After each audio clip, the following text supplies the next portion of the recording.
So tulak-tulak to ni boss yung kanyang motorsiklo at dinala sa atin.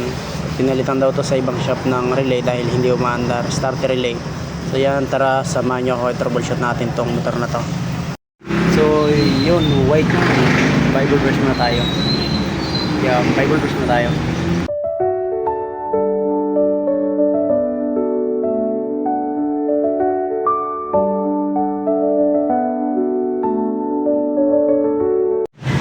Yun, beat carb. Ayaw tumandar.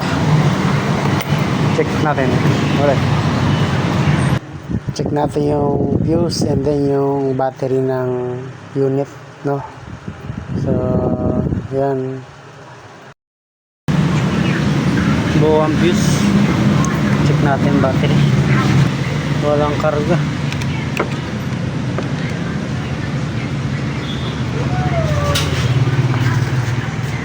Pag binadyak ka ng ilaw,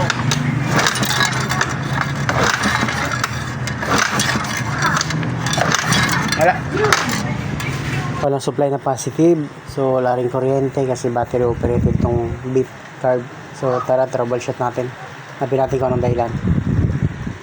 So yan, kinalasan natin dyan. So yan, kakalasin muna natin yung harapan para ma-access natin yung mga wire ng stator at saka regulator. Kailangan kasi natin ma-check. So yan, chinek natin yung yellow at saka white na wire. So may ilaw, so good yung stator, walang problema. So naman natin check yung line stator to regulator and then yung regulator to battery. So yun, yung harness, and then check natin mabuti kung ano talaga yung sira nito. Next talaga, check natin to. So dito na-access na natin yung regulator. So check na lang natin. Meron. Dapat sa pula meron din. Wala. Okay.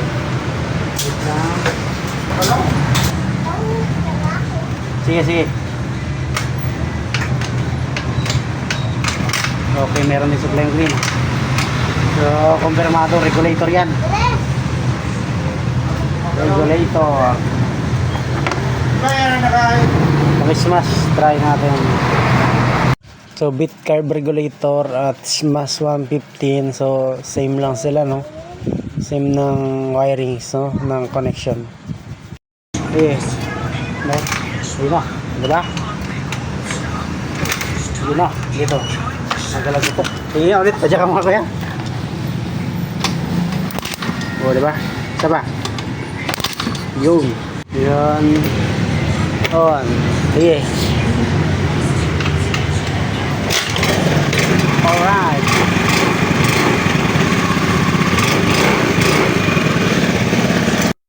Nice.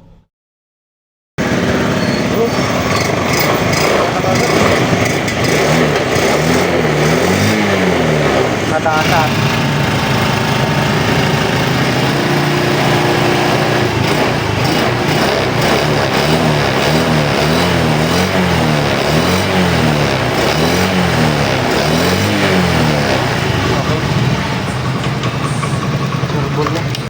So yan ang masasabi natin sa may-ari niyan.